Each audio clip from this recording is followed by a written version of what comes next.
En este momento estamos en el segmento El tema del día y tenemos un invitado muy especial, el licenciado Juan Callejas Jr., y él estará compartiendo con nosotros el tema la necesidad de confiar en la Escritura.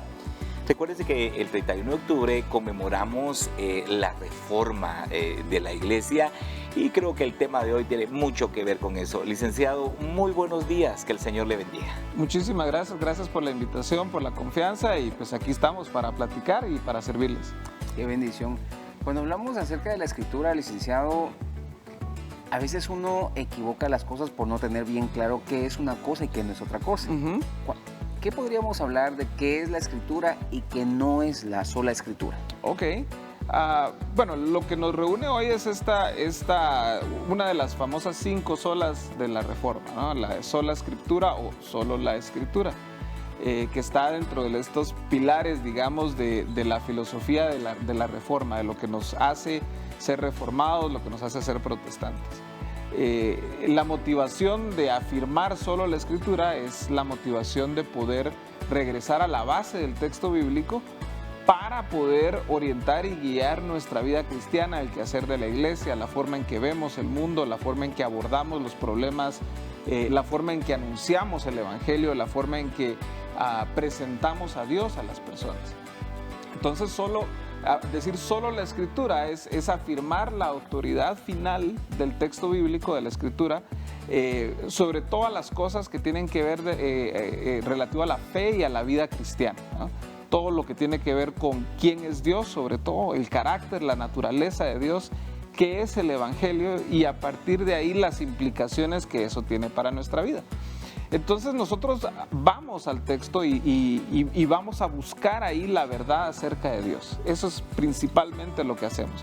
Conocer a Dios, conocer quién es Él, cómo se ha revelado a nosotros, por supuesto, su revelación más alta, que es en la persona del Señor Jesús encarnándose, viniendo a la tierra, siendo como dice la misma palabra en Juan 1, ¿no? El verbo de Dios, el logos, la palabra encarnada, si quieren. Y de ahí pues nosotros abordamos el texto bajo ese lente, digamos, cómo nosotros encontramos ahí la verdad acerca de Dios, la verdad acerca del mensaje, de la misión de Dios en la tierra, de quién es Jesús, etcétera, y todo lo que eso implica para nuestra vida. Eso es solo la Escritura, digamos, nuestra autoridad máxima, nuestra autoridad última. Ahora, eso tiene, digamos, y va a sonar extraño, pero tiene sus limitaciones hasta cierto punto, ¿no? Decir solo la Escritura, digamos, en latín es un poquito más fácil de hacer la distinción, porque en latín decimos solo Escritura, pero no decimos sola Escritura, entonces se queda uno así como así, ¿verdad? Una letra cambia todo. Pero es importante esa letra porque lo que nos dice, nos circunscribe la idea de solo Escritura a lo que tiene que ver con la fe, vida y práctica cristiana. Si decimos sola Escritura, entonces le pedimos a la Biblia que haga cosas que no está diseñada para hacer. Por ejemplo, si nosotros no podemos encontrar en la Escritura una justificación para la República Democrática Liberal, que es como que el ideal que nosotros buscamos, digamos, como organización política en un país. No está ahí. Nosotros no aprendemos acerca de la fotosíntesis, por ejemplo, de las plantas ahí. No encontramos la receta para la aspirina ahí, ¿verdad? Sin embargo, sí encontramos que Dios nos ha dado la creación para investigarla, para trabajarla, para sacar aquellas cosas que mediante el uso de uno de los dones que a veces como evangélicos se nos olvida que tenemos, que Dios nos ha dado, que es la razón, poder encontrar mecanismos para mejorar nuestra vida, para organizarnos mejor como sociedad, para aprender acerca de la creación que Dios nos pidió en Génesis, que estamos llamados a dominarla, a sojuzgarla, etcétera, etcétera, ¿no? Entonces, en ese sentido, digamos, nosotros no podemos simplemente pretender de que el texto bíblico es un manual de matemáticas o un manual de astrofísica, porque no está ahí. Sin embargo, la astrofísica, la matemática, la economía, la ciencia política, el derecho, están supeditados a la autoridad de la Escritura. Eso sí quiere decir sola escritura, o sea que todas las disciplinas del saber, del quehacer humano, están bajo la autoridad de la escritura y no deben o no deberían en ningún momento entrar a contradecirla o a reñir con ella, ¿no? Ese es un ejemplo de lo que no es sola escritura, pretender que la Biblia nos sirva para diseñar un motor de un vehículo, ¿verdad? Porque simple y sencillamente no lo vamos a encontrar. Y está bien, y tenemos que hacer las paces con eso, ¿verdad? No está ahí. Otra de las cosas que a mí en particular me ha llamado la atención conversar acerca de este tema por las reacciones que causa. Normalmente como evangélicos tendemos a decir que la Biblia es el manual del fabricante. Entonces yo me puse a pensar, ¿qué queremos decir con el manual del fabricante? Si usted tiene su teléfono, si usted tiene su televisor, si usted tiene su estufa, va a recibir un manual del fabricante para usted aprender a usar la estufa, a usar el teléfono, a usar el televisor o lo que sea. ¿De qué se trata el manual? Digamos que usted compró un teléfono marca Alcatel, para ¿verdad? No sé, ahí saludos a los de Alcatel, ¿verdad? ¿De qué se trata el manual del teléfono Alcatel? Del teléfono que usted compró, ¿cierto? No se trata de Alcatel, o sea, usted no va a encontrar la historia de Alcatel, por qué se fundó Alcatel, cuáles son los valores, la visión, la misión, lo que motivó a los fundadores a hacer esta empresa actual de tecnología, no lo va a encontrar ahí. No habla del fabricante. No habla del fabricante, habla del aparato. Ahora, la escritura habla del fabricante, no se trata acerca de nosotros. Si nosotros decimos que es un manual del fabricante, al centro de la escritura estoy yo, y es muy peligroso ponernos nosotros al centro de la escritura. Entonces buscamos en la escritura la revelación del carácter y la naturaleza de Dios, y a partir de ahí lo que la escritura nos dice que de las implicaciones que eso tiene para mi vida. Okay, a la luz de quién es Dios, de cuál es su carácter, cuál es su naturaleza, ¿cómo entonces debo vivir yo? Pero no empiezo a partir de qué me dice la Biblia a mí para llevarme bien con mi esposa, para no pelearme en el trabajo. No parto de ahí, parto primero de quién es Dios, de cuál es el mensaje de Dios, de qué es el Evangelio, y en última instancia de cómo toda la Escritura apunta al Señor Jesús, que es el final, digamos, para ponerlo en palabras de Aquetzal, ¿verdad? El paradigma hermenéutico de la Escritura, o sea, es a partir de dónde nosotros vamos a interpretar el texto, ¿verdad? Cómo encontramos a Jesús en el texto, cómo encontramos el Evangelio en el texto, y luego seguimos de ahí para las aplicaciones, si quieren, prácticas de lo que el texto nos está diciendo, ¿no? Perfecto. Yo me quedo aquí calladito, eso se ve más bonito. O sea, a mí me quedó claro, pastor, qué es y qué no es. Y yo creo que uno en queriendo pues hacer el mensaje más comprensible, entre veces se desvía un poquito, ¿verdad? Con esa aclaración, porque en realidad la Biblia, yo entendí algo, fue Dios el que quiso revelársenos a nosotros por medio de la Escritura, no nosotros. Nosotros no concebimos a Dios de nuestras ideas, de nuestras fantasías o pensamientos, sino la Biblia es la autoridad para decirme cómo es Dios, su carácter, su moralidad y lo que Él quiere de mí. Así es, esa es la idea, de poder darnos cuenta cómo Dios se reveló a nosotros de una manera muy especial, a partir de personas, ¿verdad? Y es muy distinto de otro tipo de revelaciones, como por ejemplo el libro del Mormón o el Corán y todo, que no siguen el mismo esquema de revelación que Dios utilizó con la Biblia.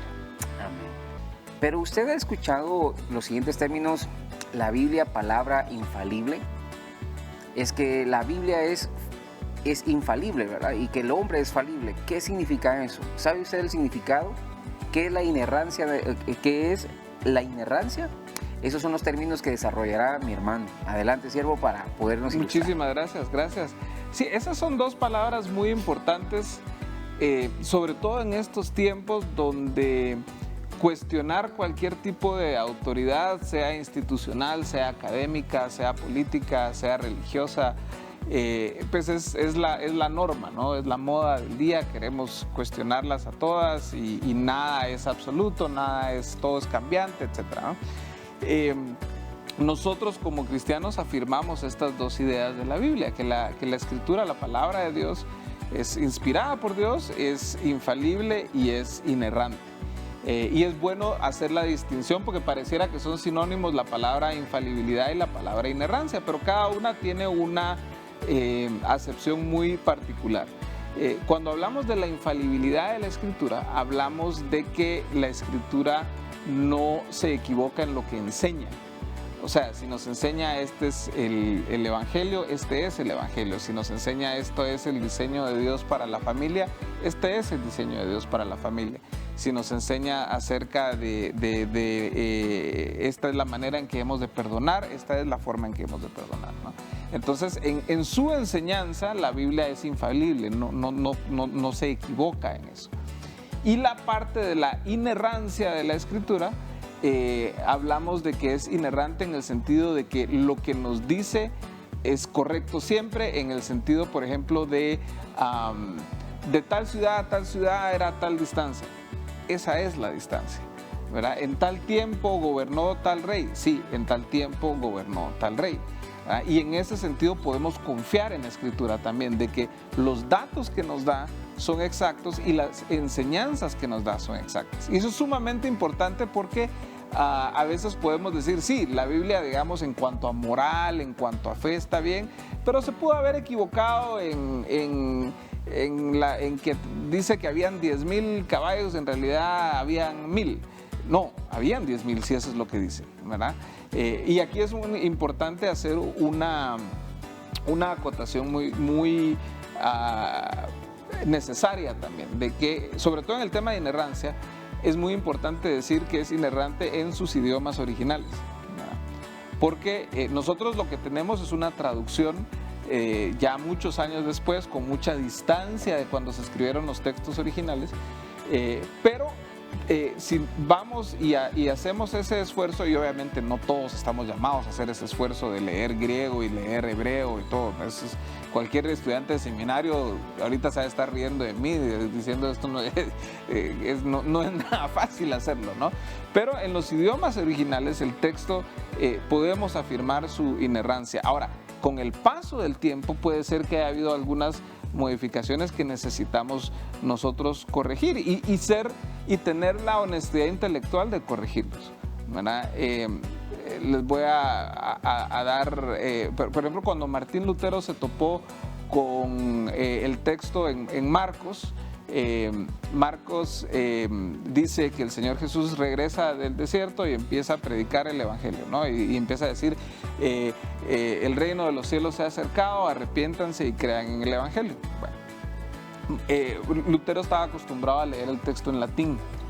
La traducción que San Jerónimo hizo de la Latina Vulgata, pues él usó el mejor latín que podía usar para traducir el griego. Ahora, para la palabra griega metanoia, que es la palabra de arrepentimiento, no existía una traducción en latín. Entonces, San Jerónimo la tradujo como penitentie o hagan penitencia. Entonces, cuando Lutero leía en latín el texto, él decía, el Señor Jesús decía, el reino de los cielos se ha acercado, hagan penitencia y crean en el Evangelio. Hacer penitencia no es lo mismo que arrepentirse. No. ¿Verdad? Pero otra vez, esto es un error involuntario, digamos. San Jerónimo usó lo mejor que tenía para hacerlo. Pero cuando Lutero fue al griego, que no era así de fácil como que voy a ir a internet a buscar el griego, consígame, cuando él está en el castillo de Wartburg, empieza a ver y se da cuenta, hey, algo aquí no cuadra, ¿verdad? La palabra es arrepiéntanse, metanoia es otra cosa, ¿verdad? Y entonces él empezó a corregir esas cosas y por eso es que hoy leemos en nuestras traducciones arrepiéntanse. Ahora, otro ejemplo que quizá sea un poquito más revolucionario. En 1 Juan capítulo 5, en el verso 7, nosotros, yo lo usé por mucho tiempo, ese es el estándar de oro para la defensa de la doctrina de la Trinidad, ¿verdad? Ustedes toman 1 Juan capítulo 5, verso 7, en la Reina Valera, y dice que 3 son los que dan testimonio en la tierra, el agua, la sangre, el espíritu, y 3 dan testimonio en el cielo, y estos 3 son uno, ¿verdad? Bueno, Resulta que esos 3 dan testimonio en el cielo no está en los manuscritos originales. La famosa coma juanina. Empezó a aparecer ya tarde, o sea, tarde quiere decir siglo XVII, por ahí, o sea, algún traductor muy bien intencionado quizá leyó ese texto y dijo, esto me suena como la Trinidad, y quizá puso en el margen algo, y alguien que copió el texto dijo, qué raro que se le salió esta nota en el margen, esta debería entonces ir aquí, y se quedó, ¿verdad? Y cuando Casiodoro de Reina y Cipriano de Valera hicieron su trabajo, pues ahí estaba, y siguió estando. Pero si nosotros tomamos traducciones más contemporáneas, como la NBI, la NTV, otras ahí, vamos a notar que ese pasaje ya no está, y está una nota al pie de página donde dicen ya no está porque no aparece en los manuscritos más antiguos. Ahora, ¿pone eso en riesgo la doctrina de la Trinidad? No, no la pone en riesgo. Pero nos ayuda a nosotros como cristianos a tener la honestidad intelectual de afrontar los problemas naturales de cualquier traductor, ¿verdad? Y nos ayuda también incluso cuando nosotros queremos hacer, por ejemplo, una apologética de la Trinidad y hablamos con, qué sé yo, un testigo de Jehová o un mormón, que están probablemente entrenados para defender sus puntos de vista, y nosotros le sacamos 1 Juan 5:7 y ellos nos vienen de vuelta con eso no está en los manuscritos originales. Si no lo sabemos, quedamos muy mal, digamos, en la argumentación, ¿no? Dejar el debate, pues puedes quedar hasta mal parado en tus convicciones. Sí, y uno mismo puede salir así, híjole, ¿cómo así que no está? Sí. ¿Verdad? Entonces, en ese sentido, por eso es bueno decir en los idiomas originales, ¿verdad?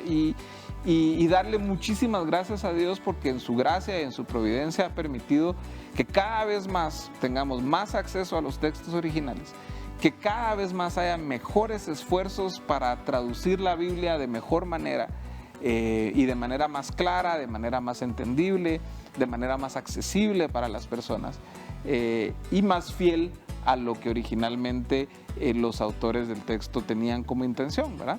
Entonces, cuando hablamos de infalibilidad y inerrancia, es una manera de nosotros fortalecer nuestra confianza en el texto, de conocer un poquito también la propia historia del texto, porque ha pasado tantos años, ¿verdad? Y de la necesidad y de apoyar y de incentivar que haya más traducciones. Hay personas que dicen, no, si no es la Valera 60, no es, ¿verdad? Pero se les olvida que antes de la Valera 60 estaba la Valera 19 y antes habían otras, ¿no? Y entonces no podemos, digamos, hacer un ídolo de nuestra traducción, que eso es probablemente a veces un error que cometemos, ¿no? Porque no es el texto original, ¿verdad? La escritura no se escribió en español, no se escribió en inglés. A veces pensamos que si lo decimos en inglés entonces tiene más autoridad, tampoco, ¿verdad? Se escribió en hebreo, en griego y algunas partecitas en arameo, y debemos nosotros reconocer eso también, ¿verdad? Miren qué interesante esta parte.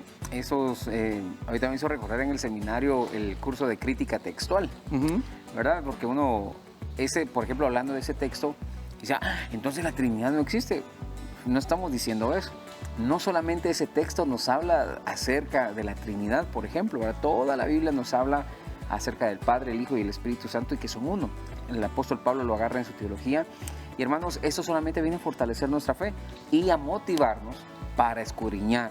Ahora, tal vez esta pregunta está un poco redundante y se da la respuesta sola, ¿verdad? Es una pregunta retórica, Lick, porque es necesario en este tiempo confiar solamente en la palabra del Señor.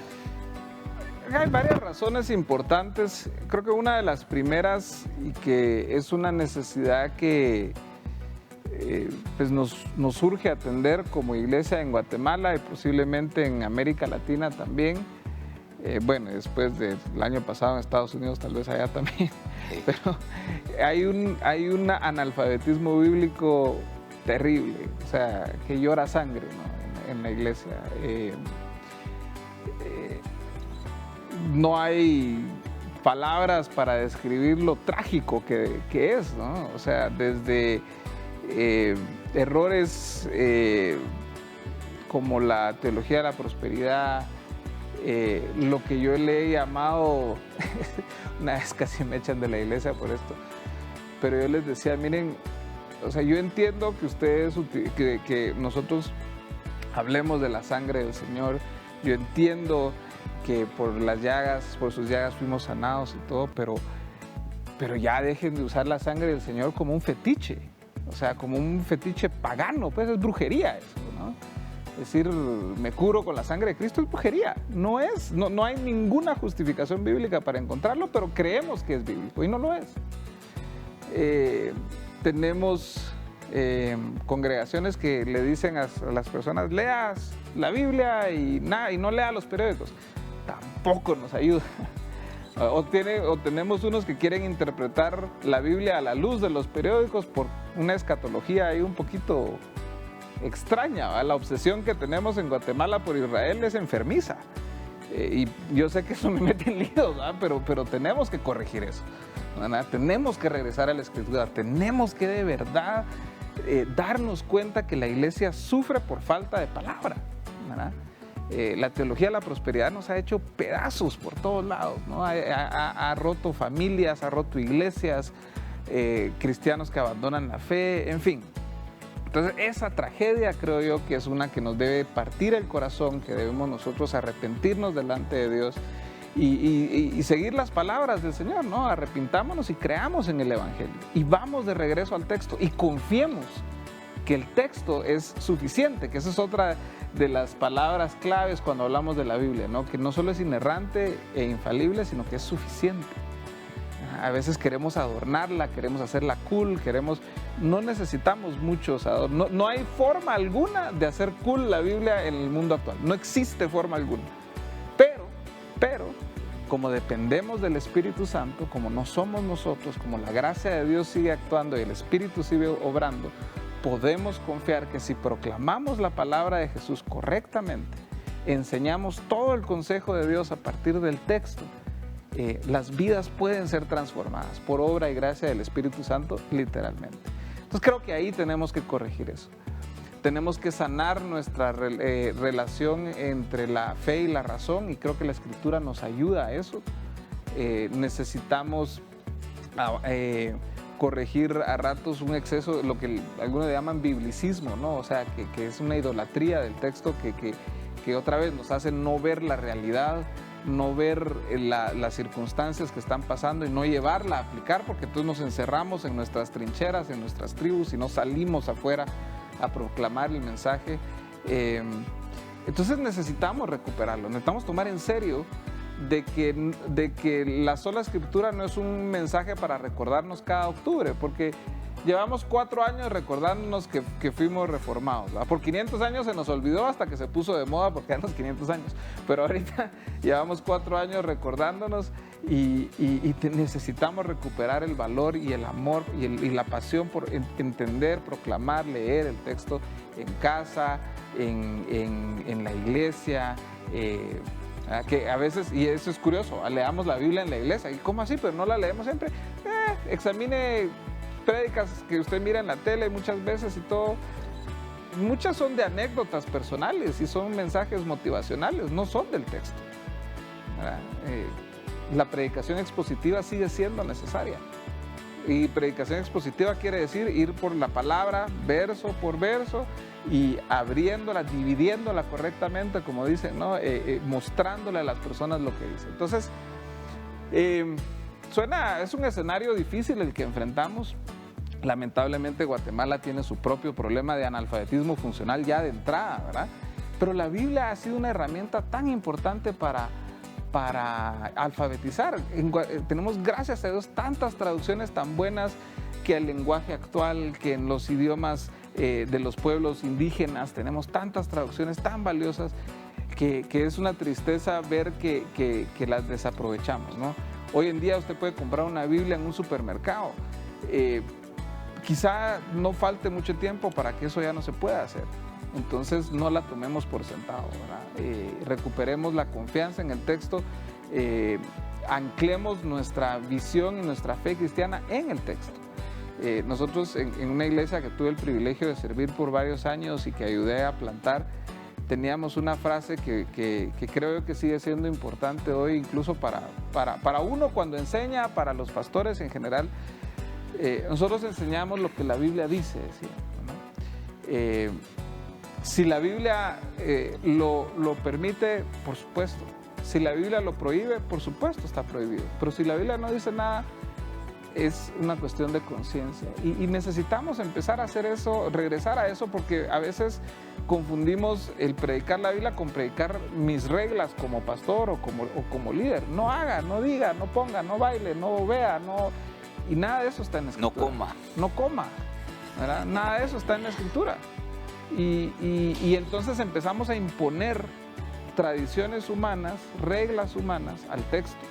Y eso es peligroso también. Entonces, recuperar esa pasión por estudiar bien las Escrituras, por enseñarlas bien, ¿verdad? Por eso yo insisto tanto, la honestidad intelectual, la humildad intelectual para los pastores, sobre todo, es muy, muy importante, porque a veces se comete el error de pensar de que solo ellos saben, ¿no? Yo no soy pastor, afortunadamente, en ese sentido, pues, entonces, pero también uno tiene sus ratos de arrogancia, y el texto lo baja uno de la moto bien rápido, ¿verdad? Y es bien importante que nosotros tengamos esa humildad al abordar el texto, que nosotros no somos la autoridad. Gracias a Dios tenemos 2000 años de fiel interpretación del texto, de gente que ha dado su vida, sangre, sudor y lágrimas por preservar el texto pero preservar la enseñanza del texto a lo largo de los años, ¿no? Entonces, anclémonos sobre eso, ¿no? E imitemos el ejemplo de estas personas que nos han dejado ese legado, ¿no? De repente allá en casa también hay alguien que dice, bueno, ¿y cuál es la Biblia que debo leer? ¿O solo es una o tengo que tener varias traducciones? ¿Qué dice usted, mi hermano Lick? Mire, yo tengo una no sé si es, no voy a decir adicción, porque no es que esté comprando acá, ¿no? Pero yo tengo un montón de Biblias en la casa. Tendré tal vez unas más de 20 traducciones diferentes en 3 idiomas, porque yo leo portugués también, entonces inglés y español. Entonces, a mí me gusta tener varias traducciones, porque ayudan a aclarar quizá algunos textos. Cuando uno va a preparar algún mensaje o alguna enseñanza o algo por el estilo, pues uno puede ayudar a aclararse las ideas, digamos, viendo cómo se dice. Normalmente uno piensa en Reina Valera porque así uno creció, ¿no? Pero pues los textos uno los puede ir aclarando en otras traducciones. Hay traducciones que son más útiles para, por ejemplo, en un país como el nuestro, donde hay mucho analfabetismo, por ejemplo, o para clases de niños.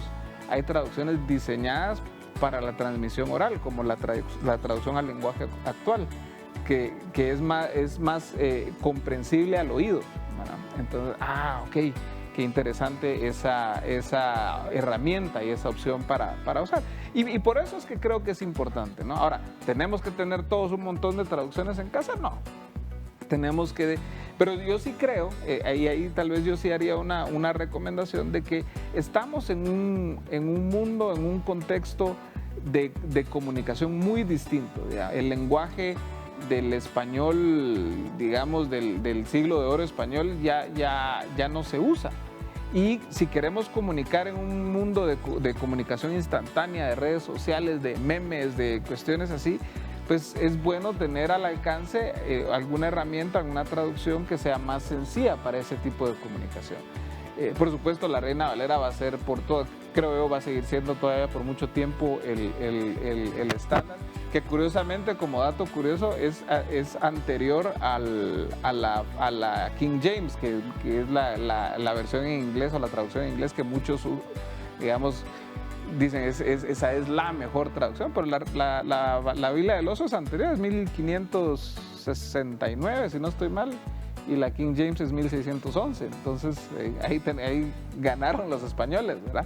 Pero feliz día de la hispanidad. Sí, pues. Pero no, creo que es bueno, es útil. Yo tengo diversas traducciones y me ha servido muchísimo como herramienta de estudio, ¿verdad? De enseñanza, también para diferentes audiencias. Si voy a hablar con, digamos, personas católicas, probablemente voy a usar Mi Dios habla hoy, que la van a sentir un poco más digerible, digamos. No voy a usar el Jehová de de la Valera 60, sino uso el Yahvé o el Señor, como las traducciones más contemporáneas. Las Américas, ¿no? La Biblia de las Américas, sí. Yo aquí, esta que tengo aquí es una traducción viviente. Y cuando hablamos de la sola escritura, viene a la mente como cuál es la mera, ¿verdad? Pastor, ¿cuál me recomienda? Yo honestamente me quedo con la 60, la Reina Valera. Tampoco no tengo nada en contra de las nuevas. Al contrario, hay palabras que prefiero buscarlas ahí. Sí. ¿Verdad? Y más que para enriquecer la prédica, siento que me lo explica mejor, ¿verdad? Yo creo que no es que esté perdiendo la esencia, solo está haciendo el lenguaje más sencillo y comprensible. Jamás se está perdiendo la esencia, porque la Biblia tampoco hay que diluirla ni alterarla, dijo Fermín Cuarto. El hermano Fermín Cuarto. Así es. Pero me parece que en las traducciones tenemos que ser un poquito más abiertos, ¿verdad? Y sobre todo teniendo esa ventaja que ahora sí hay tecnología y se pueden consultar textos originales. También. Es que ahora eso está, sí, mire que esta versión. Y más que todo, aquí en Guatemala hay gente que Dios está levantando, Pastor Rigo, y usted lo sabe, que participan de esas traducciones. Sí. El mismo autor de Fernando Solares, ¿verdad? También ahorita se me escapa el nombre del doctor que fue presidente de la Sociedad Bíblica de Guatemala. Mazariegos, Mazariegos también. O sea, hay gente digna aquí en Guatemala que debido a su calidad y a su excelencia en el estudio son tomados en cuenta para estas traducciones. Definitivamente. Yo tengo una pregunta, Lick. ¿Es lo mismo hablar de libros deuterocanónicos que apócrifos? Ok, esa pregunta es bien interesante. En el contexto de la Reforma, pues obviamente no hay forma de escaparse de tratar de dialogar sobre las diferencias entre nosotros como cristianos evangélicos y nuestros hermanos católicos u ortodoxos u otros, ¿no? Pero sobre todo con los católicos romanos, pues hay diferencias que son importantes y que necesitan de un diálogo abierto, caritativo, amoroso, humilde, que nos permita buscar los puntos de unidad donde existen, ¿no? La escritura por supuesto, es un tema que se vuelve polémico. Es que tu Biblia tiene libros de más, es que tu Biblia tiene libros de menos, ¿verdad? Y ustedes creen solo en la Biblia y nosotros en la tradición, y a nosotros, o los acusamos, ustedes solo creen en la tradición y no leen la Biblia, y nosotros sí leemos la Biblia y se nos olvida que tenemos nuestra tradición también, ¿verdad? Y entonces entra esa discusión, y uno de los puntos álgidos es el tema de los libros que en las traducciones católicas de la Biblia están y que nosotros no tenemos, que son los libros deuterocanónicos, ¿verdad? Los primera y segunda de Macabeos, ¿verdad? Hay algunos otros, hay Tobit y otros por ese estilo. Esos libros, yo prefiero usar la palabra deuterocanónico porque decir apócrifo tiene un tono un poquito más peyorativo, porque habla de libros escondidos, y no están escondidos, están ahí a la vista, ¿no?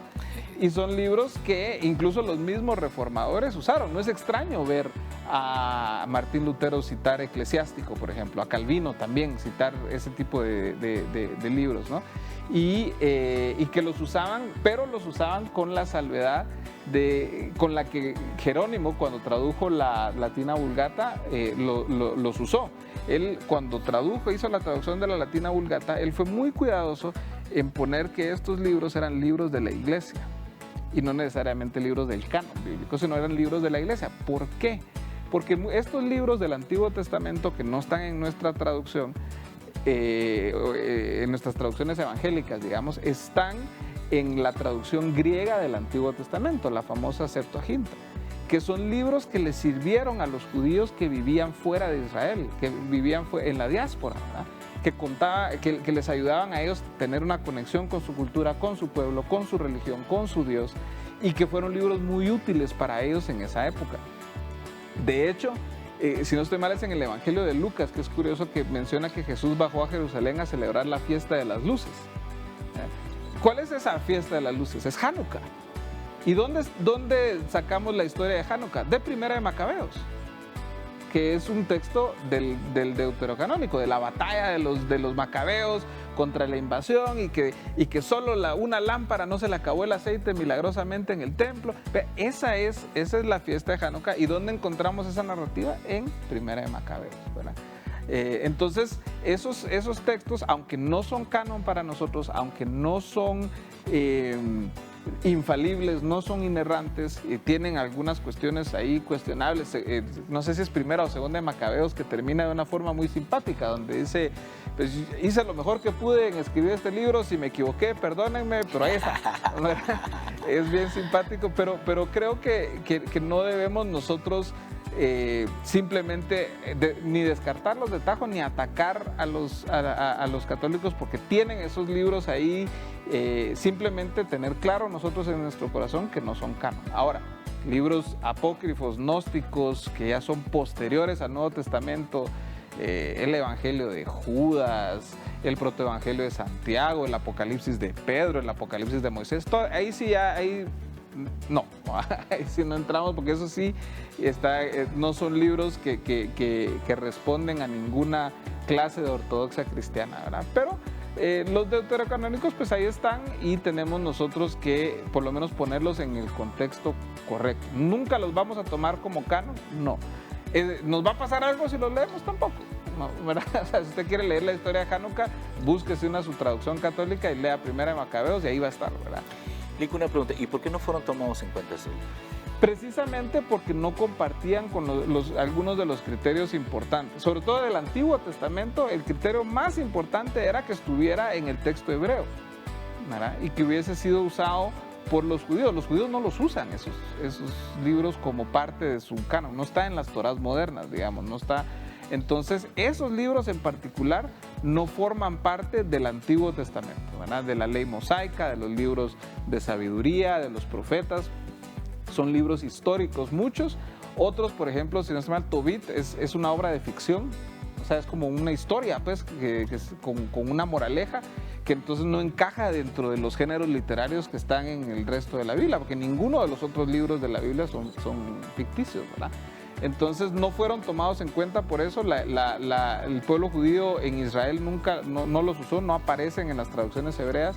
Jesús realmente hace muy poca referencia a nada de esto, más que esa visita a la fiesta de las luces. El único otro texto bíblico que cita un libro que sí ni siquiera, no es ni deuterocanónico, que sí es dentro de los apócrifos, es Judas, que cita el libro de Enoc, ¿verdad? Es el único que hace una cita cuando habla de que vendrá el Señor con sus 10,000 santos, etc. Ese es del libro de Enoc, ¿verdad?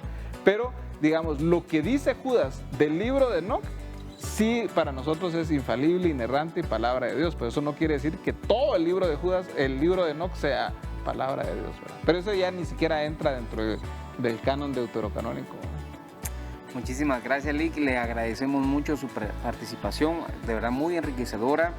Me hizo recordar las clases de crítica textual. Que Dios lo bendiga. No sé si quiere dar unas palabras de despedida para los hermanos que nos están viendo en este momento. Oh, muchísimas gracias. Yo agradezco de verdad mucho la invitación, agradezco la confianza de poder venir y poder pues, aportar algo. La motivación, ayer tenía una conversación con mi hija, ella vive en Estados Unidos, estábamos hablando de cosas de que en su grupo de jóvenes allá le decían y su maestra de ahí del grupo de jóvenes desesperada de un montón de preguntas que decía, es que si Pablo dice una cosa y Jesús dice otra, háganle caso a Jesús. Y yo le dije, espérame, le dije, no, espérate, no es tan fácil, ¿verdad? Y entonces ella me empezó a decir cosas que decían en su grupo de jóvenes y le dije, nena, lee la Biblia, ahí está, ¿verdad? Lee la Biblia y corrige esos errores, pero ve al texto. Y lo mismo es la exhortación a las personas, vayan al texto, lean su Biblia, ¿verdad? Léanla en familia, léanla en recio, en la iglesia, léanla personalmente, compártanla con sus hijos, aprendan a pensar bíblicamente, que esa es una habilidad muy particular que se va desarrollando con el tiempo, que es por la gracia de Dios, ¿verdad? Y confíen en que el Espíritu Santo les va a ayudar a entender. Si ustedes le piden al Espíritu Santo que les ayude, que les ilumine en su lectura del texto, Él es fiel, ¿verdad? Y nos va a enseñar y nos va a ayudar. Así que ánimo ahí, si usted está en su plan de lectura de Biblia en un año, persevere, si ya lo dejó tirado, regrese, ¿verdad? Siga leyendo su Biblia, márquela, peléese con ella, ráyela, pregúntele y bueno, ahí el Señor hará su obra. Amén. Muchas gracias, que Dios lo bendiga. Con mucho gusto.